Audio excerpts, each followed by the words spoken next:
தந்தி தொலைக்காட்சி நேயர்களுக்கு வணக்கம். நல்லதை சொல்வோம், நல்லதை செய்வோம், நல்லதே நடக்கும். இன்று 10/5/2023 புதன்கிழமை. பூராடம் நட்சத்திரம் இன்று மாலை 5:53 வரை, பிறகு உத்திராடம் நட்சத்திரம். இன்றைக்கு நான் உங்களுக்கு சொல்ல இருக்கிற நல்ல கருத்து, விலை கொடுத்து வாங்க முடியாதவை எவை? எல்லாரும் சொல்லுவாங்க, பணம் 10 செய்ய, அவற்றை பணம் இருக்கு சார், என்ன இருந்தாலும் விலை கொடுத்து வாங்கிடுவார் அப்படிம்பாங்க. ஆனால் விலை கொடுத்து வாங்க முடியாதவைகளும் சில இருக்குது. கல்வியா செல்வமா வீரமானு சொல்லி சரஸ்வதி சபதம்ங்கிற ஒரு திரைப்படத்தில் ஒரு பாடல் வரும். அதில் என்ன அப்படின்னா, படித்தவன் சொல்வதெல்லாம் சபை ஏறுமா, பணம் படைத்தவன் சொல்வதென்றால் சபை மீறுமான்னு கேட்டுப்பார். படைத்தவன் யாராயினும் பணம் படைத்தவனுக்கு இணையாகுமான்னு சொல்லி ஒரு பாடல் உண்டு. அதாவது பணம் இருந்துச்சுனால் எதை வேணாலும் செய்யலாம், எட்டிய வரை பாயும், பணம் பாதாளம் வரை பாயும் அப்படின்னு சொல்லுவாங்க. ஆனால் அந்த பணத்தாலேயும் விலை கொடுத்து வாங்க முடியாதவைகள் இருக்கு. அது என்ன அப்படின்னா, படுக்கையை நீங்கள் விலை கொடுத்து வாங்கிவிடலாம், ஆனால் உறக்கத்தை விலை கொடுத்து வாங்க முடியாது. புத்தகத்தை நீங்கள் விலை கொடுத்து வாங்கிவிடலாம், ஆனால் அறிவாற்றலை நீங்கள் விலை கொடுத்து வாங்க முடியாது. உணவை நீங்கள் விலை கொடுத்து வாங்கிவிடலாம், ஆனால் பசியை நீங்கள் விலை கொடுத்து வாங்க முடியாது. பசி தானாகவே வர வேண்டும்.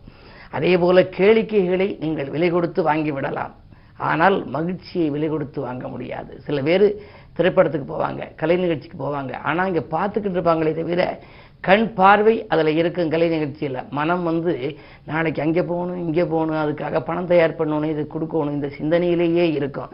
அங்கே மகிழ்ச்சி இருக்காது. கேளிக்கையை பார்ப்பாங்களே தவிர அவங்க மனதுக்குள்ள போராட்டங்கள் நிறைய இருக்குமா. ஆகையினாலே தான் கேளிக்கையை விலை கொடுத்து வாங்கலாம், ஆனால் மகிழ்ச்சியை விலை கொடுத்து வாங்க முடியாது. ஆயுதங்களை விலை கொடுத்து வாங்கலாம், ஆனால் வீரத்தை விலை கொடுத்து வாங்க முடியாது. வீரம் இயற்கையிலேயே வரணும், நம்முடைய உடம்புலேயே அந்த ரத்தத்திலேயே ஊறி இருக்கணும். ஆயுதங்களை எந்த ஆயுதம் வேணாலும் விலைக்கு வாங்கிடலாம், ஆனால் வீரம் நமக்கு இருக்கணும்ல, அப்பதானே அந்த செயல்படுத்த முடியும். அதுபோல பணியாளர்களை விலை கொடுத்து வாங்கலாம், ஆனால் சேவை மனப்பான்மையை ஒரு காலம் விலை கொடுத்து வாங்க முடியாது அப்படின்னு அற்புதமான வரிகளை முன்னோர்கள் சொல்லி இருக்கின்றார்கள். மனிதன் என்பவன் தெய்வமாகலாம், வாரி வாரி வழங்கும் போது வள்ளலாகலாம், வாழை போல தன்னை தந்து தியாகியாகலாம், உருகி ஓடும் மெழுகு போல ஒளியை வீசலாம், ஊருக்கென்று வாழ்ந்த நெஞ்சம் சிலைகளாகலாம், உறவுக்கென்று விரிந்த உள்ளம் மலர்களாகலாம், யாருக்கென்று அழுத போதும் தலைவனாகலாம், மனம் அது கோவிலாகலாம்னு சொல்லி ஒரு பாடல். ஆக பிறருக்காக நாம் வாழ்கின்ற வாழ்க்கை தான் நமக்கு மிகப்பெரிய வாய்ப்புகளை எல்லாம் வழங்குகின்ற அவருடைய வாழ்த்துக்களால் நம்முடைய வாழ்க்கை வளமாகும் என்ற நல்ல கருத்தை தெரிவித்து, விலை கொடுத்து வாங்க முடியாதவைகள் இவைகள் என்பதையும் நீங்கள் அறிந்து கொள்ள வேண்டும் என்ற கருத்தை சொல்லி இனி இந்திய ராசி பலன்களை இப்பொழுது உங்களுக்கு வழங்கப் போகின்றேன். மேசராசி நேயர்களே, சந்தர்ப்பங்கள் எல்லாம் உங்களுக்கு சாதகமாக அமைகின்ற நாள். தனவரவு திருப்திகரமாகவே இருக்கின்றது. சமூக சேவையில் ஈடுபடும் உங்களுக்கு இன்று நல்ல வாய்ப்புகள், அதிலும் உங்களுக்கு புதிய பொறுப்புகள், பதவிகள் கூட கிடைக்கலாம். குரு ராசியிலேயே இருக்கும் பொழுது பொருளாதாரத்தில் நிறைவு ஏற்படும். அதே நேரத்தில் புதிய தொழில் தொடங்குவது, தொழில் ரீதியாக வரக்கூடிய ஒப்பந்தங்களை எல்லாம் ஏற்றுக்கொள்வது போன்றவற்றிலெல்லாம் கவனம் செலுத்துவீர்கள். பிள்ளைகளுடைய கல்யாணம் போன்ற சுபகாரியங்களும் நடைபெறுவதற்கான அறிகுறிகள் தென்படும் இந்த நாள் யோகமான நாள். ரிஷபராசி நேயர்களே, உங்களுக்கு சந்திராஷ்டமம். எது செய்தாலும் யோசித்து செய்ய வேண்டும். தடுமாற்றங்கள் அதிகரிக்கும். தனவரவில் தடைகள் வரும். நண்பர்களுக்கும் உறவினர்களுக்கும் நீங்கள் நல்லது செய்தால் கூட அது தீமையாக தெரியலாம். அக்கம் பக்கத்தில் உள்ளவர்களின் ஆதரவு குறையும். அலைச்சலுக்கேற்ற ஆதாயம் கிடைக்காது. சிந்தித்து செயல்பட வேண்டிய நாள். மிதுன ராசினியர்களே, உங்களுக்கெல்லாம் செவ்வாய் சுக்கிர சேர்க்கை இருக்கிறது. விரையாதிபதி சுக்கிரன் ராசியில் இருக்கிறார். லாபாதிபதி செவ்வாயும் இருக்கின்றார். விரயம் லாபம் இரண்டும் இருக்கின்ற பொழுது நீங்கள் இன்று எதை செய்தாலும் உடனுக்குடன் அதற்கேற்ற விதத்திலே பணம் வந்து கொண்டே இருக்கும். ஒரு காரியத்தை செய்ய வேண்டுமா, அதற்கு தொகையில்லையே என்று கவலைப்பட வேண்டாம். காரியத்தை தொடங்கிவிட்டால் காசு பண புழக்கம் தானாகவே வரலாம். உற்சாகம் உள்ளத்திலே குடிகொள்ளும். உயர்ந்த மனிதர்களின் ஒத்துழைப்பும் உங்களுக்கு கிடைக்கும். மனதில் நீண்ட நாளாக இருந்த குழப்பத்தில் இருந்த சில காரியங்கள் இன்று நீங்கள் தெளிவாக முடிவெடுத்து செய்ய போகின்றீர்கள். வாங்கிய இடத்தை விற்றுவிட்டோமே என்று கவலைப்பட்டவர்கள் மீண்டும் அதே இடத்தை கூட வாங்கும் யோகம் கூட உண்டு. இன்று நல்ல நாள். கடகராசி நேயர்களே, உங்களுக்கு சனி அஷ்டமத்தில் இருக்கிறது. அஷ்டமத்து சனியின் ஆதிக்கம் இருக்கின்ற பொழுது நினைத்ததை நீங்கள் நினைத்த நேரத்தில் செய்ய இயலாது. திட்டமிட்ட காரியங்கள் திசை மாறி செல்லும். பயணங்களாலும் உங்களுக்கு பலன் கிடைக்காது. அலைச்சலுக்கேற்ற ஆதாயம் கிடைக்கவில்லையே என்று நீங்கள் சொல்வீர்கள். அது மட்டுமல்ல, உத்தியோகத்தில் இருப்பவர்கள் வீண் பலிக்கு ஆளாக நேரிடும். உங்களுடைய முன்னேற்றத்தை சக பணியாளர்கள் கெடுப்பதற்காக ஏதாவது செய்யலாம். எனவே உங்கள் முன்னேற்றத்தை நீங்கள் அருகில் இருப்பவர்களிடம் நீங்கள் எடுத்துரைக்க வேண்டாம். அதே நேரத்தில் எதை செய்தாலும் பொறுமையும் நிதானமும் உங்களுக்கு தேவை. அப்படி செய்தால் இந்த நாள் இனிய நாளாக உங்களுக்கு அமையும். சிம்மராசி நேயர்களே, 7ஆம் இடத்திலே சனி, கண்டகச்சனியின் ஆதிக்கம் இருக்கிறது. கண்டகச்சனி என்றால் நீங்கள் பயந்து விட வேண்டாம். ஏதாவது ஒரு சிறு சிறு தொல்லைகள் வந்து கொண்டே இருக்கும். ஆரோக்கியத்திலும் தொல்லை வரலாம், அருகில் இருப்பவர்களாலும் தொல்லை வரலாம், விரயங்கள் கூடுதலாக இருக்கலாம். இருந்தாலும் குரு பார்வை இருக்கின்றது. குரு ஒன்றுதான் நவகிரகங்களில் சுபகிரகம். அது பார்க்கின்ற பொழுது குரு பார்க்க கோடி நன்மை என்பதன் காரணமாக அதிகார பதவியில் உள்ளவர்களின் ஆதரவு இன்று கிடைக்கும். ஆன்மீக நாட்டம் அதிகரிக்கும். பொருளாதாரத்திலே மேம்பாடு இருக்கும். யாருக்கேனும் நீங்கள் பணப்பொறுப்பு சொல்லி வாங்கி கொடுத்திருந்தால் அது கூட இன்று வரலாம். இன்று நல்ல நாள். கன்னிராசி நேயர்களே, உங்களுக்கு 6ஆம் இடத்திற்கு அதிபதியான சனி 6இல் இருக்கிறார். 6, 8, 12 அதிபதிகள் 6, 8, 12 தனித்தோ ஒன்று கூடியோ இருந்தால் விபரீத ராஜயோகம் என்பார்கள். எனவே நீங்கள் திட்டமிடாமல் செய்த காரியங்களில் கூட உங்களுக்கு வெற்றி கிடைக்கலாம். திறமை மிக்கவர்கள் உங்களுக்கு பக்கபலமாக இருப்பார்கள். படிப்படியாக முன்னேற்றங்கள் கிடைக்கும்.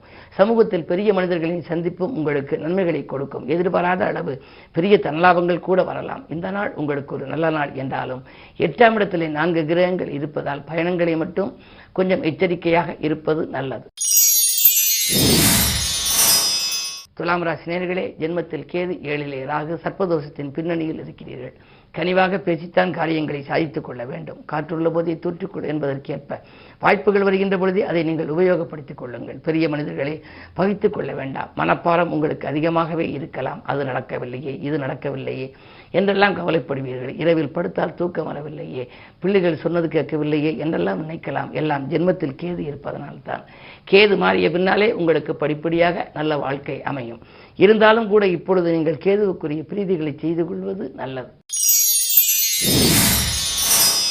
விருச்சிக ராசி நேயர்களே, உங்களுக்கெல்லாம் பொருளாதார நிலை உயர்கின்ற நாள். புதிய முயற்சிகளில் வெற்றி கிடைக்கும். சமூகத்தில் பெரிய மனிதர்களின் ஒத்துழைப்போடு பிரச்சனைகளிலிருந்து நீங்கள் விடுபடுவீர்கள். தொழில் முன்னேற்றம் உண்டு.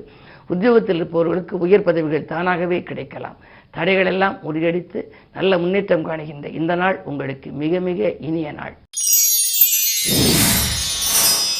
தனுசு ராசி நேயர்களே, உங்களுக்கு சந்திர மங்கள யோகம் இருக்கிறது. உங்கள் ராசியில் சந்திரன் இருக்கிறார்.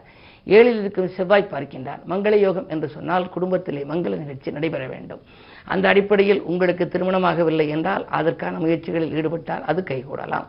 உங்கள் உடன்பிறப்புகள் அல்லது உங்கள் குழந்தைகளுக்கு இல்லத்திலே யாருக்கேனும் திருமண தடை இருந்தால் அதற்கான நீங்கள் செய்த முயற்சிகளில் இன்று வெற்றி கிடைக்கலாம். அது மட்டுமல்ல, குடும்பத்தில் பெற்றோர்கள் இருந்தால் அவர்களுக்கு மணி விழாக்கள் நடைபெறாமல் இருந்தால் அதற்கான ஏற்பாடுகள் செய்தால் அது கூட நடைபெறலாம். வாங்கல் கொடுக்கல்கள் ஒழுங்காகும்.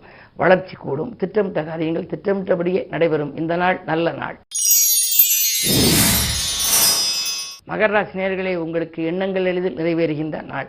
இந்த இல்லத்தில் சுபகாரிய பேச்சுக்கள் நல்ல விதமாக முடிவடையும். 6இல் செவ்வாய் இருப்பதால் பகையானவர்கள் கூட இன்று உறவாகலாம். பெண்வழி பிரச்சனைகள் நல்ல முடிவுக்கு வரும். 2இல் சனி இருப்பதால் கொடுத்த வாக்கை காப்பாற்றுவீர்கள். உத்தியோகத்தில் கூட தற்காலிக பணியில் உள்ளவர்களுக்கு நிரந்தர பணி அமையலாம்.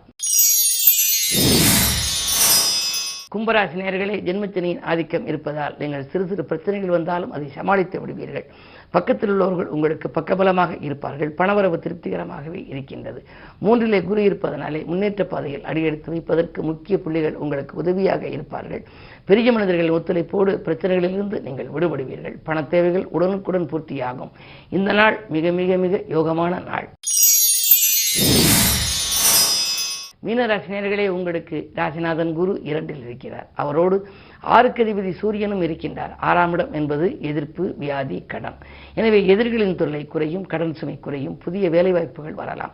பழைய வேலையில் எவ்வளவு நாட்கள் தான் இருப்பது, சம்பளம் போதவில்லையே, வீட்டு செலவுக்கு கூட கட்டுப்படியாகவில்லையே, நாம் இடம் மாறலாமா, வீடு மாறலாமா என்றெல்லாம் மனக்குழப்பத்தில் இருந்த உங்களுக்கு இன்று மன தெளிவோடு நீங்கள் எடுத்த முடிவுகளிலெல்லாம் வெற்றி கிடைக்கப் போகின்றது. மேலும் விவரங்களறிய தினத்தந்தி படியுங்கள்.